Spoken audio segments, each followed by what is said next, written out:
Student, आज हम पाँच पाँच जो है आपका स्वतंत्रता प्राप्ति का सूर्योदय 5 के प्रश्न उत्तर की रिवीजन कर रहे हैं। तो वह ध्यान से देखिएगा क्योंकि इसकी ऑलरेडी वीडियोस अवेलेबल है। इसका रिलेटेड जितना भी वर्क है इसके प्रश्नोत्तर स्नैप वर्क पे अवेलेबल हैं। बट एक बार मैं फिर से इसकी रिवीजन करवा रही हूँ और जितनी भी आप वीडियोस देखते हैं प्लीज़ उनको एक बार 2 बार अच्छे से ध्यान से देखिए ताकि आपको साथ के साथ याद भी होती जाए चीज़ें। कोई चीज़ आपको अगर समझ में नहीं आती है तो अपने माइंड में एक बात लेके आइए कि क्या आपने उसको ध्यान से समझा है, ध्यान से पढ़ा है। पहले उस चीज़ को 1 बार नहीं 2 बार 3 बार 4 बार जब तक आपको समझ में ना आए पहले वहाँ तक पढ़िए। फिर उसके बाद आपको लग रहा है कि हाँ अब आपको थोड़ा क्लियर हो गया, फिर स्नैप वर्क का यूज़ कीजिए।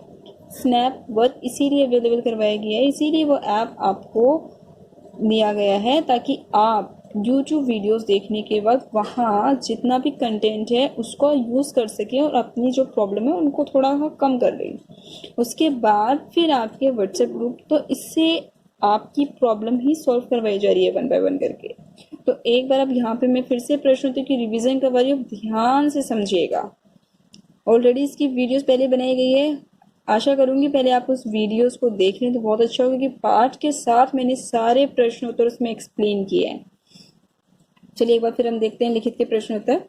14 अगस्त 1947 की रात्रि को क्या कार्यक्रम हुआ? 14 अगस्त 1947 की रात्रि, तो ये वो समय था बेटा जब हमारा देश आजाद हुआ था। 14 अगस्त 1947 की मध्य रात्रि को हमारा देश आजाद हुआ था। उस समय जो दिल्ली थी वो बिल्कुल ऐसा लग रहा था मानो किसी दुल्हन के समान सजी सवरी खड़ी हो। तो उसी से संबंधित ये प्रश्न है, उसको तो देखिए।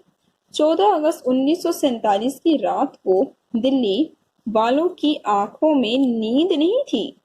नई दिल्ली सजी सवरी खड़ी थी क्योंकि आज उसे नए राष्ट्र स्वतंत्र भारत की राजधानी बनने का गौरव प्राप्त होने वाला था। विजय चौक पर लाखों लोगों की भीड़ थी। ठीक है, अब दूसरा प्रश्न आपका। 14 अगस्त 1947 की रात को 12 बजे पंडित नेहरू ने क्या कहा? क्या कहा था पंडित जवाहरलाल नेहरू जी ने? और आपको पता होना चाहिए हमारे स्वतंत्र भारत के प्रथम प्रधानमंत्री पंडित जवाहरलाल नेहरू जी ने उस समय भाषण दिया था और जो भाषण में उन्होंने कहा था वो बात आपको वैसे केवल इस अध्याय के द्वारा ही अपने एक प्रश्नोत्तर के तौर पे याद नहीं रखनी है, अपने जीवन में उस बात को याद रखना है कि जब हमारा देश आजाद हुआ था तो सबसे पहले स्वतंत्र देश के प्रथम प्रधानमंत्री पंडित जवाहरलाल नेहरू ने जो भाषण दिया था वो आपको भी याद होना चाहिए। क्या कहा था उन्होंने? 14 अगस्त 1947 की रात को पंडित जवाहरलाल नेहरू ने कहा कि इस शुभ घड़ी में जब संसार सो रहा है, और एक चीज आप ध्यान रखेंगे जहां पे मैंने अल्पविराम लगाया है इस अल्पविरामों को आपको जरूर लगाना है। जहां अनुस्वार लगा हुआ ये अनुस्वार आपको लगाने हैं, जहां अनुस्वार दिख रहे हैं आपको ये अनुस्वार लगेंगे आपके अनुस्वार लगना है। अल्पविराम अनुसार भारत जाकर जीवन और स्वतंत्रता प्राप्त करेगा। एक क्षण इतिहास में ऐसा आता है जब हम पुराने युग से नए युग में कदम रखते हैं। अब ये वो चीज थी जो पंडित जवाहरलाल नेहरू जी ने उस समय कही थी कि इतिहास में एक क्षण ऐसा जरूर आता है जब हम पुराने से नए की ओर अग्रसर होते हैं, आगे बढ़ते हैं। तो 14 अगस्त 1947 को पंडित जी ने ये सब अपने भाषण में कहा था। अगला प्रश्न देखिए। डॉक्टर राजेंद्र प्रसाद और पंडित जवाहरलाल नेहरू वायसराय भवन क्यों गए? डॉक्टर राजेंद्र प्रसाद और पंडित जवाहरलाल नेहरू वायसराय भवन क्यों गए थे वो? डॉक्टर राजेंद्र प्रसाद और पंडित जवाहरलाल नेहरू वायसराय भवन लॉर्ड माउंटबेटन को केंद्रीय विधानसभा का निर्णय बताने के लिए गए थे। इसको थोड़ा सा चेंज करेंगे, इस उत्तर को क्या करने के लिए गए थे? विधानसभा का निर्णय बताने गए थे।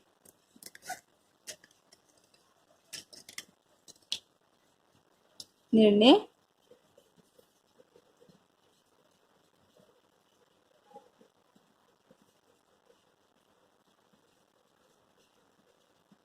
ठीक है, विधानसभा का निर्णय बताने गए थे।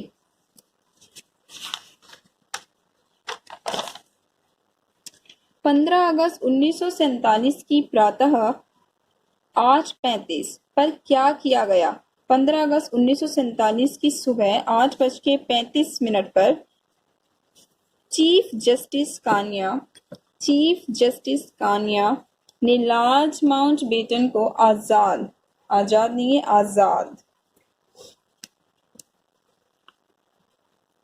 आजाद भारत के पहले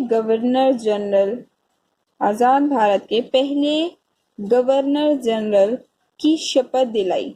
लॉर्ड माउंटबेटन ने 10:10 पर स्वतंत्र भारत के पहले गवर्नर के रूप में सभा को संबोधित किया। ध्यान रखेंगे, इनके ऊपर शिरोरेखा नहीं आती है, उनके ऊपर शिरोरेखा नहीं लगानी है।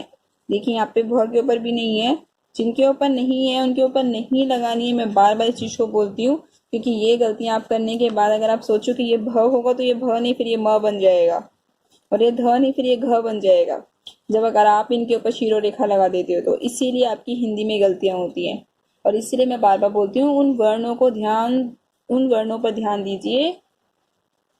भ, ध, थ, श्र, अ, आ, जो ये वर्ण है इन वर्णों पर शिरोरेखा नहीं आती है। श से शलगम, जो ये वर्ण है श से शलगम, इस वर्ण पर पहले शिरोरेखा नहीं आती थी, लेकिन अभी तक की जो पुस्तक है उसमें भी आज भी इसके ऊपर शिरोरेखा नहीं आ रही है, पर ये अब बदल गया है। मानक, जो आपका मानक हिंदी व्याकरण के अंदर, अब उसके ऊपर शिरोरेखा लगाई जाती है श से शलगम पे।